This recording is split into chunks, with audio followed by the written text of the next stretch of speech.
Hey guys, what's up? This week I put out something on Instagram asking for any questions anybody has on ROTC, active duty army, or business school to do a little Q&A. If you don't already follow me on Instagram, follow me there because I do stuff like this pretty regularly. So I picked out a few questions for ROTC, for army, and for business school, and I'm gonna answer them now. Okay, so the first one's from Joshua X Palabe, and he asks, what are some of the skills MS3s should try to learn, especially when they go to their units? So I would say honestly the best things you can learn in ROTC in general, MS 1, 2, 3, or 4, is one, get leadership experience. When you're in MS 1 and 2, remember what it feels like when the upperclassmen mess up planning something and you're out in the cold, or you don't get food or whatever. Like, remember that feeling, because that's how your soldiers feel when you're a PL and you mess something up. When you get a little older, I'd say practice the leadership skills as much as possible and nail kind of the tactical basics. So things like land nav, the basics, the building blocks, that if you can't do that simply, you can't plan an operation. If you don't know how to navigate from one point to the next, there's no way you're gonna be able to assault a target or perform actions on objective, because you can't even get there. So I'd say those are kind of the big things I would focus on if I could do ROTC again. Next one's from Liam Hauser, and he says, how does an officer detail work? For example, field artillery detail, military intelligence. So the way details work is I'm actually detailed. I'm military intelligence detailed field artillery, which is what I wanted, what I volunteered for. And basically, even though I'm military intelligence as my base branch, until you're first lieutenant promotable, field artillery owned me.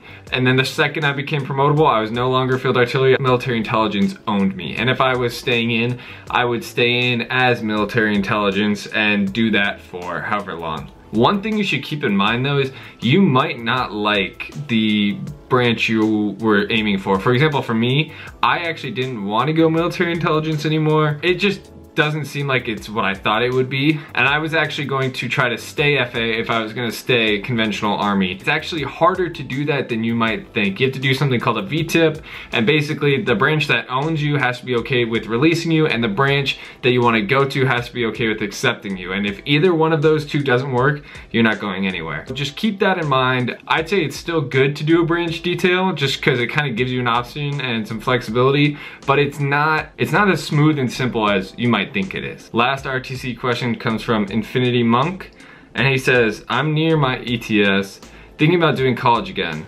Does ROTC accept post-bachelors? Yes, they do. I remember in my ROTC program we had at least 1 or 2 people who were getting their master's degrees and doing ROTC, and they totally did fine. They were, older, more mature, and they had no problem with it. All right, so we're gonna move on to Army questions, and the first one's from Isaac Ava 247, who says, how would you describe your active duty career? Pros, cons? Wow, that's a big question. Good question, honestly. I would say my career personally has been very untraditional. 1, going to a Iraqi unit, that's a little unusual, but 2, just kind of the progression I had, and specifically deploying as a brigade liaison as a lieutenant, very unusual. But I think some pros have been, 1, I've gotten some awesome experiences with amazing soldiers and NCOs and officers, and have done some things that I never thought I would do ever, and that I'm sure I probably will never do in the civilian world. 2, has had a ton of leadership experience, way more than I think I could ever get in the civilian world at my age, which has been really rewarding, but also I think really it just puts things in perspective, where some of my friends might freak out about something that's honestly not worth freaking out about. I can just be like, okay, this is really not a big deal, especially compared to Army stuff. And I also think I'm well prepared for going into the civilian world. Not so much in terms of technical stuff like reading a balance sheet or preparing a whatever statement, but just in terms of, 1, I'm used to, I think, a much less comfortable lifestyle than a lot of my peers, and I think I do better under pressure than a lot of my peers just because of all the things that you go through as an Army platoon leader, especially with combat arms and everything. I think I'm just well prepared for my next career. Some cons: being a lieutenant it can be very stressful, obviously, but I think it's more so the fact that you're gonna be working a lot and figuring stuff out a lot, and you're gonna miss out on some social stuff, and more that you're gonna be living in places like Fort Bragg, Fayetteville, and not, you know, New York City or San Francisco, where a lot of your peers might live. You see them going to boozy brunch every Saturday, and you're probably not. All right, next question comes from Caden Perry 5, and he says, do you or any officers, okay, got it. He asked, do you or any officers that you've known regretted joining the military? Do I regret joining the military, or just any other officers I know regret joining the military? So I think there's definitely, I don't regret joining the military at all. Honestly, I would do it again. Even though I'm getting out or I'm going to the reserves, I would do it again. I think it's been a phenomenal experience, and I've grown a lot in a lot of ways and gotten to do some really cool stuff. Do I know anyone who's regretted joining? I think, honestly, it's less. I definitely have friends who are very excited to get out and are like, this is not at all what I thought it was gonna be.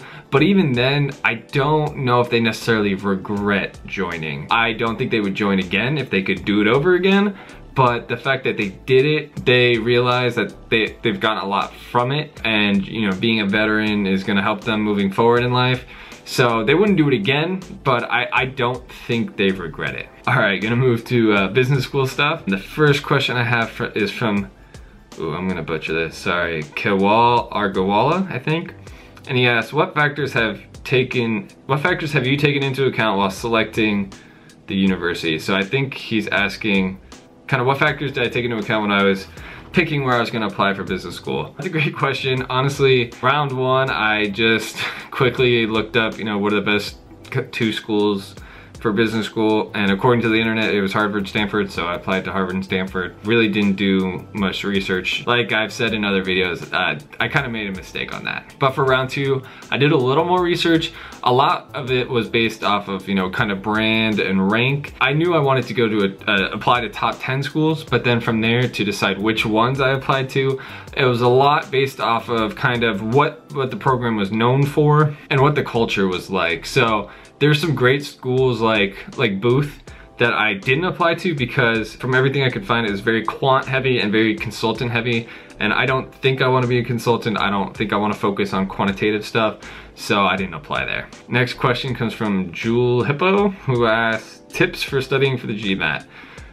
Good question. So I took the GMAT back in 2016, so it's been a while. I would definitely recommend, and I've said this before, but I definitely recommend if you are going into the military, try to take the GMAT before you go to before you start your active duty time. You'll definitely thank yourself for it, and the GMAT's good for 5 years, so you should be good. Other than that, from what I remember taking the GMAT, I definitely recommend study every day. Once you start kind of the studying thing, study every day, even if it's just for 30 minutes on a day where you're busy. Try to study for an hour or 2 a day, and then on the weekends, maybe 3 or 4 hours, and just do it consistently and just get it over with. Take the test, get the score you want, and be done with it. Don't do like a little bit, take a week off, do a little bit. You'll never get where you want to go. Next one comes from King Kong, who asks, do business certifications help in admissions, like the CFA, HBS Online, PMP, etc.? Honestly, I don't know. I think so.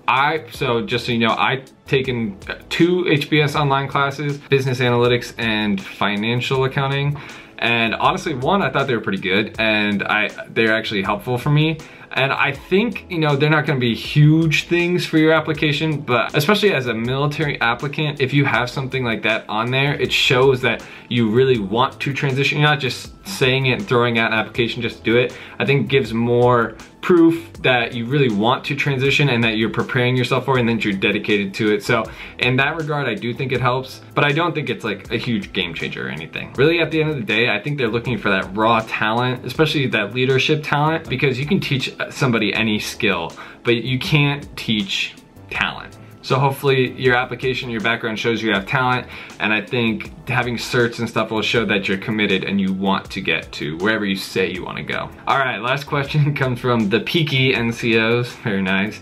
And he has, Park University is giving me credit from SLC towards my MBA. Should I go there? I know there's a lot of people going to business school for a lot of different reasons. Overall, I'll just say that I think for me, the value of an MBA is really that interaction you get with people and what you're able to glean off of your classmates and what people contribute in class and everything like that. So I think it's more about what kind of caliber of person is going to that school. If you really know what industry you want to go to or what you want to do, is that school have that kind of ecosystem around that.